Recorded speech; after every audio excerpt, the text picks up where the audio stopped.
Bismillah, Assalamualaikum warahmatullahi wabarakatuh.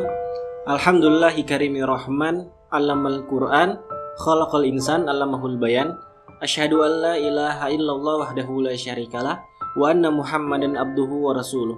Allahumma salli ala nabiyyina Muhammad wa ala alihi wa ashabihi wa man tabi'ahum bi ihsanin ila yaumiddin, amma ba'd.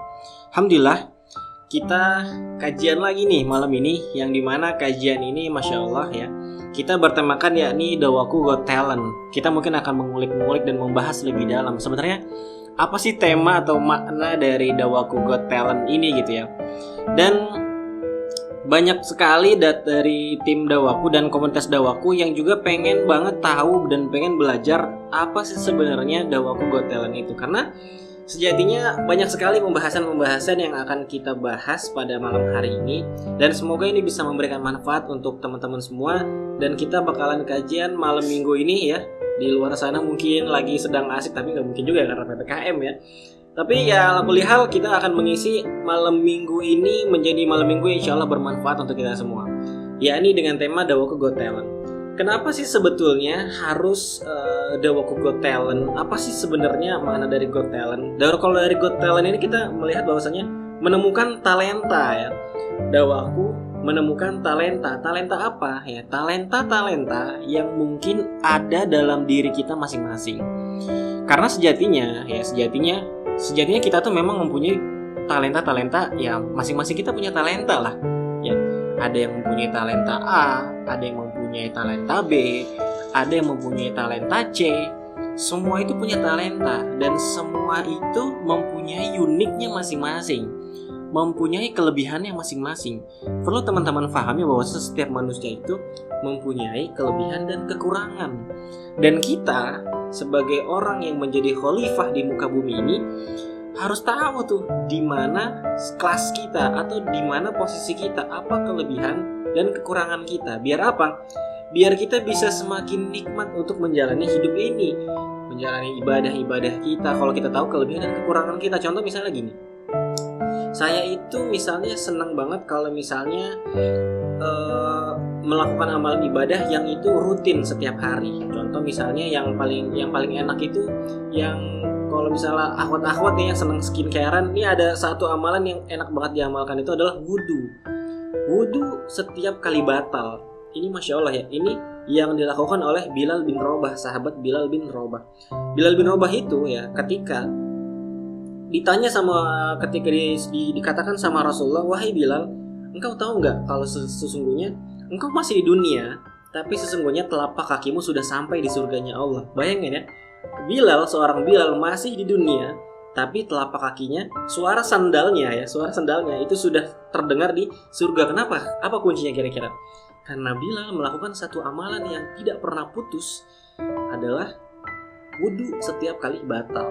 Ini amalan-amalan ini yang bisa kita lakukan. Nah, mungkin kelebihan kita bisa melakukan amalan yang rutin, tapi ada juga melakukan amalan yang itu amalan-amalan yang sifatnya kayak besar sekaligus segala macam. Tapi ya alhamdulillah semuanya orang itu punya talenta masing-masing. Contoh misalnya saya punya kelebihan A dan B, ya itu semuanya punya kelebihan masing-masing. Cuman bagaimana kita bisa mengkonversi talenta itu untuk kebaikan. Nah, itu yang akan kita bahas di Dawaku Got Talent. Mungkin saya akan membagikan itu beberapa part materi ya, beberapa poin-poin. Poin yang pertama adalah perlu teman-teman pahami bahwasanya laqad khalaqnal insana fi ahsani taqwim, di surah At-Tin ayat 4. Bahwa sesungguhnya teman-teman pahami, buat teman-teman yang merasa insecure atau saya seperti nggak punya kelebihan ya, kalau misalnya saya nggak mempunyai kekurangan, itu lebih kesombong kali ya. Tapi kalau saya kelebihan saya apa ya? Saya bisa apa ya? Saya di kantor aja begini, saya di kuliah aja begini. Nah, jangan sampai ada kalimat seperti itu di benak teman-teman. Kenapa? Karena sesungguhnya Allah telah menciptakan kita di muka bumi ini dengan sebaik-baiknya. Itu baik itu dari sebaik-baik wujud fisik kita maupun sebaik-baiknya akal dan pikiran kita. Gitu. Jadi bentuk yang sebaik-baiknya itu bukan sekedar fisik gitu ya, bukan sekedar fisik. Dan tapi juga apa yang ada di dalam diri kita, apa yang ada dalam pikiran kita. Kalau dalam bahasanya inner beauty lah ya, apa yang dalam diri kita tuh lebih lebih baik untuk dikelola atau lebih bagus untuk diasah lah. Nah, jadi bahwa sesungguhnya Allah itu telah menciptakan kita dengan sebaik-baik bentuk. Jadinya kalau Allah saja sudah menciptakan kita dengan sebaik-baik bentuk, masa iya kita nggak bersyukur atas apa yang sudah Allah berikan kepada visi kita, pikiran kita, dan hati kita. Ya, jadi jangan sampai nih kita insecure sama semua pemberian Allah buat kita. Tugasnya yang perlu teman-teman pahami, yang perlu teman-teman lakukan adalah mencari apa sebaik-baik yang ada dalam diri kita. Ya, apa yang kira-kira inner beauty kita ya, apa kelebihan yang kita punya untuk selanjutnya dikonversi untuk kebaikan selanjutnya gitu ya, atau amal yang akan kita lakukan nantinya. Intinya gini, laqad khalaqnal insana fi ahsani taqwim. Saya ingin bercerita tentang ada satu kisah sahabat ya, yang bercerita tentang Julaibib. Teman-teman tahu nggak Julaibib itu siapa? Ya, jadi Julaibib ini adalah sahabat Nabi yang Allah ciptakan dengan wujud wajah yang buruk rupa. Kita bisa melihat di sini bagaimana seorang Rasulullah mengistimewakan orang yang mungkin secara fisik ya dihina mungkin di kalangan orang-orang Quraisy waktu itu, tapi Islam tidak mengajarkan untuk menghina apa yang sudah diciptakan oleh Allah Subhanahu wa taala. Balik lagi karena apa?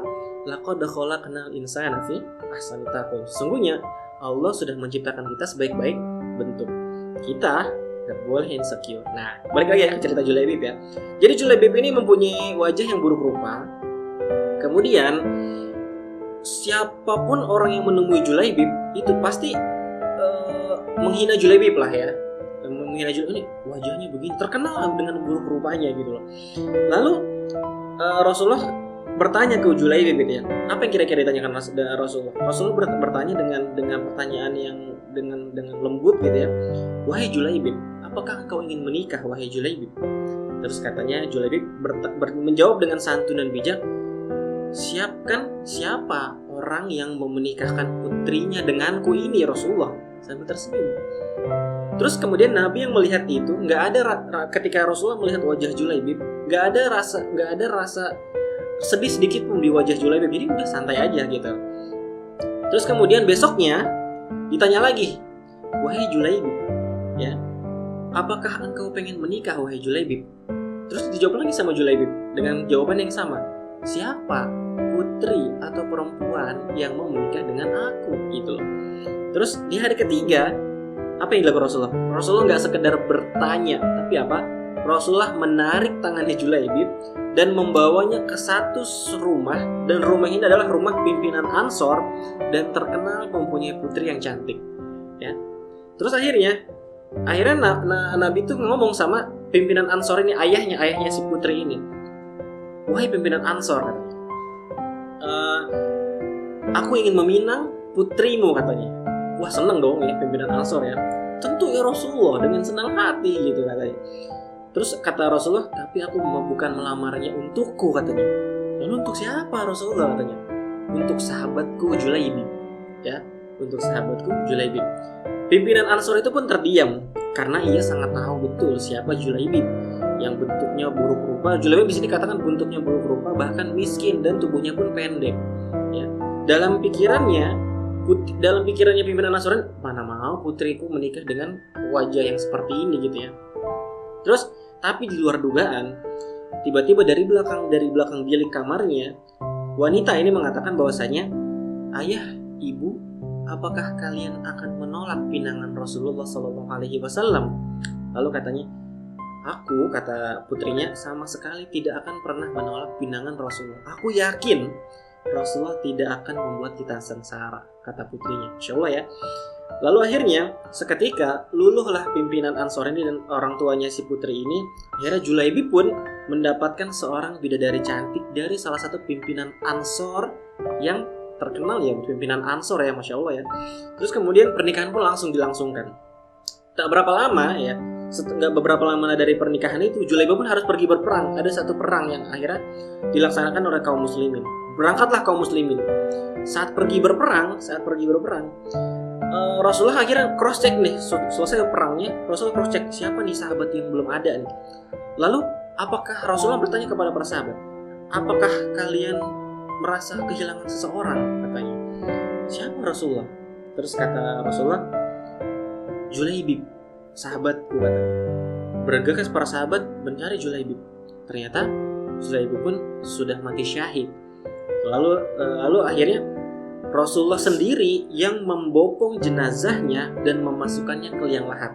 Lalu saat memasukkan ke liang lahat Julaibib, Rasulullah mengatakan bahwa Julaibib adalah bagian dariku dan aku adalah bagian dari Julaibib. Selama banyak 2 kali. Julaibib adalah bagian dariku dan aku adalah bagian dari Julaibib. Masya Allah ya. Sebegitunya Rasulullah sangat mengistimewakan setiap orang tanpa memikirkan rupanya, fisiknya. Lalu ternyata kedudukan Julaibib ini sangat diistimewakan di mata Rasulullah SAW, sampai-sampai Rasul mengatakan ia baru saja mendapatkan bidadari dunia, lalu sekarang sudah disambut oleh bidadari surganya Allah Subhanahu wa Ta'ala. Jadi seorang Julaibib sudah dirindukan oleh bidadari dari dunia, dan dia juga dirindukan oleh bidadari surganya Allah Subhanahu wa Ta'ala. Jadi kita bisa melihat dari sini, setiap dari kita stop untuk insecure, bahwa terutama yang masalah fisik ya, stop untuk insecure, karena sesungguhnya kita mempunyai kelebihan masing-masing. Oke, selanjutnya poin nomor 2 yang mau kita bahas adalah bahwa kita itu adalah khalifah di muka bumi. Ya, ini tadi saya membicarakan soal fisik, sekarang saya membicarakan soal pikiran dan soal hati, bahwa sesungguhnya kita adalah khalifah di muka bumi ini. Katakan di surah Al-Baqarah, wa idh qala rabbuka lil malaikati inni ja'ilun fil ardi khalifah.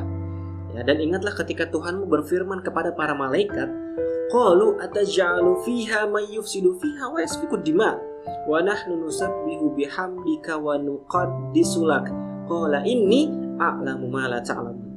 Allah sedang berbincang kepada para malaikat, aku hendak menjadikan khalifah di muka bumi ini seorang manusia. Lalu malaikat berbincang kepada Allah, mana mungkin seseorang yang akan membuat kerusakan, pertumpahan darah di mana-mana akan menjadi khalifah. Malaikat mengatakan, aku adalah malaikat, ya kami yang diciptakan pertama kali yang kau ciptakan pertama kali. Kenapa bisa jadi manusia yang menciptakan kerusakan, banyak pertumpahan darah bisa menjadi khalifah di muka bumi ini? Apa kata Allah? Sesungguhnya qala ini alamu ma la ta'lamun, sesungguhnya aku mengetahui apa yang tidak kamu ketahui wahai malaikat. Allah udah berhusnuzon nih sama kita nih. Sudah berhusnuzon sama kita karena kita adalah khalifah di muka bumi ini. Allah aja husnuzon sama kita. Masa iya kita insecure sama apa yang sudah Allah kasih dalam pikiran kita dan apa yang sudah Allah kasih kepada hati kita. Fisik tadi sudah saya bicarakan, hati dan pikiran sudah saya bicarakan, bahwa saja Allah saja sudah berhusnuzon sama kita kalau kita ini adalah orang yang bisa menjadi khalifah di muka bumi ini. Lalu bagaimana dengan kita? Apa kita tetap mau insecure sebegitunya kalau kita nggak punya kemampuan? Kalau kita mungkin di kantor ya targetnya misalnya loss terus, atau di kampus misalnya, di sekolah misalnya nilainya jeblok terus? Enggak, bukan soal itu. Tapi balik lagi, soal kita adalah khalifah di muka bumi ini. Stop insecure, karena Allah aja sudah husnuzon sama fisik kita, hati kita, dan pikiran kita. Poin nomor 3 adalah, ini buat teman-teman ya yang mungkin merasa masih muda nih, dakwaku ya, karena kebanyakan dakwaku ini anak-anak muda ya. Poin nomor 3, ada satu hadis yang pengen saya bacakan. Hadis ini Rasulullah bersabda di hadis riwayat Tirmizi ya, tidak akan bergeser kaki anak Adam atau manusia pada hari kiamat ketika nanti di hadapan Rabb-nya sampai ditanya 5 perkara. Apa kira-kira? Pertanyaan pertama adalah umurnya untuk apa dihabiskan. Nomor 2, masa mudanya untuk apa dihabiskan. Nomor ketiga, hartanya dari mana dia dapatkan dan kemana dibelanjakan hartanya. Dan yang terakhir adalah apa yang sudah diamalkan dari ilmu yang sudah dia ketahui. Ya, ilmu itu bukan sekedar tentang ilmu hadis, enggak, tapi ilmu yang di sekolahnya mungkin, ilmu apapun itu yang sudah dipelajarin. Untuk apa dia lakukan semuanya itu? Yang pertama, umurnya untuk apa dihabiskan, masa mudanya untuk apa dihabiskan, hartanya untuk apa, dari mana dia dapatkan, lalu kemana dibelanjakan, lalu yang terakhir apa yang sudah diberlakukan untuk ilmunya. Kita akan mengambil titik poin umurnya untuk apa dihabiskan, masa mudanya untuk apa dihabiskan. Fokus pada dua kalimat pertama. Jadi gini, dulu ketika saya sedang masih di pondok, kiai saya mengatakan bahwasanya hidup hanya sekali, hiduplah yang bermanfaat. Hidup hanya sekali, hiduplah yang berarti. Karena kita hidup hanya sekali, hiduplah yang berarti. Dengan apa berarti itu? Dengan menghabiskan umur kita dengan sesuatu yang bermanfaat. Ya. Nah, teman-teman tadi sudah kita bicarakan fisiknya, hatinya, kemudian pikirannya. Lalu sekarang sudah saya berikan poin-poin itu. Lalu apa yang akan kita habiskan dari semua itu sambil berjalannya umur kita sampai nanti kita mati? Apa yang mau kita habiskan kira-kira? Apa yang mau kita lakukan kira-kira? Ketika nanti ditanya di akhirat, apa kita nggak bisa menjawab? Atau kita bisa menjawab dengan lantang, saya sudah melakukan ini, saya sudah melakukan itu, saya sudah melakukan ini ya Allah, saya sudah melakukan ini ya Allah. Nah, jadi buat teman-teman yang masih muda, buat teman-teman yang mungkin ya sudah berumur lah, seperti kisahnya Sumayyah, wanita luar biasa, ibunda luar biasa, menghabiskan umurnya dengan mati syahid pertama kali dalam Islam, ya. Jadi nggak mengenal masih muda, udah tua, enggak. Tapi untuk apa umur kita dihabiskan? Tapi untuk yang masih muda, ya, ini wajib banget nih. Untuk apa yang mau kita habiskan? Apa yang mau kita lakukan ya sampai umur kita habis? Gitu. Nah, apa yang mau kita habiskan? Poin terakhir yang mau saya berikan. Ada satu kutipan yang luar biasa adalah nahnu du'a qabla kullu syai'. Ya. Kita adalah seorang dai sebelum apapun itu. Apa maksudnya? Kita adalah seorang dai terlepas dari kita adalah seorang karyawan di satu perusahaan. Kita adalah seorang dai terlepas dari kita adalah mahasiswi di satu universitas tertentu. Kita adalah seorang dai terlepas dari apapun hobi kita. Kita adalah seorang dai terlepas dari apapun bisnis kita. Kita adalah seorang dai terlepas dari apapun activity, apapun yang kita kerjakan di luar sana. Kita adalah seorang dai. Ya. Jadi apapun activity-nya, apapun kerjaan, kita adalah seorang dai. Kenapa? Karena berdakwah bukan hanya tugas ulama. Berdakwah itu bukan sekedar berceramah seperti ini. Bukan nggak harus tentang berceramah ya. Mungkin bisa jadi editing video, atau bisa jadi editing foto, atau bisa jadi hal-hal yang simple. Dakwah nih, salah satu dakwah yang paling simpel apa coba? Meminggirkan atau menyingkirkan batu di tengah jalan, itu udah berdakwah loh, Masya Allah ya. Atau minum dengan duduk di depan orang banyak, itu juga sudah berdakwah tuh. Ya. Menjadi satu panitia di satu event untuk Islam, itu juga sudah berdakwah. Memakai jilbab dengan berniat untuk menyebarkan jilbab itu harus di bawah dada, itu juga berdakwah. Jadi berdakwah bukan hanya tugas ulama. Kita ya yang masih receh-receh ini hanya bisa membantu para ulama gitu. Dengan melakukan apapun pekerjaan kita, hobi kita, kampus kita, apapun itu untuk dakwah. Nah, karena ada satu hadis mengatakan anzirni walau ayah. Dakwah itu adalah tugas yang sudah mendapatkan satu ayat tertentu atau satu hadis tertentu untuk disebarluaskan lagi. Bukan hanya dengan ucapan, tapi juga dengan perbuatan. Nah, di sini ya alhamdulillah di Dawaku ini alhamdulillah kita punya satu format luar biasa adalah Dawaku Academy. Apa sebenarnya fungsi Dawaku Academy? Fungsi Dawaku Academy ini adalah siapapun teman-teman, terlepas apapun proyeknya, terlepas apapun pekerjaannya, terlepas apapun jurusan di kampusnya, terlepas apapun hobinya, kreativitasnya segala macam, teman-teman adalah seorang dai. Ketika teman-teman mendengar kajian ini, teman-teman sudah harus wajib banget menyampaikan satu ayat dari tadi, mungkin banyak ayat yang saya sebutkan. Sudah harus disebarluaskan tuh, bukan hanya dengan ucapan, tapi juga dengan perbuatan. Nah, di Dawaku Academy ini kita mengajak seluas-luasnya siapapun yang ingin masuk dalam format atau masuk dari bagian Dawaku, kita akan ajarkan semuanya itu untuk kita bisa bermanfaat sama-sama. Untuk kita bisa menghabiskan usia kita dengan sesuatu yang bermanfaat ya, dengan sesuatu yang berarti, sehingga di akhirat kelak kita bisa menjawab dengan lantang, ya Allah, saya sudah melakukan ini ya Allah. Ya Allah, saya sudah melakukan itu ya Allah. Ya Allah, saya sudah melakukan ini ya Allah. Ya Allah, saya sudah melakukan itu ya Allah.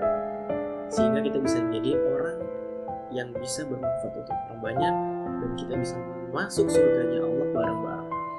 Maka dari itu teman-teman, silahkan pikirkan kembali untuk apa umur kita dihabiskan. Setelah Allah sudah memberikan kita fisik terbaik, sudah berhusnuzon atas pikiran dan hati kita, masa iya kita masih insecure selama ini setelah Allah sudah berikan sedemikian rupa?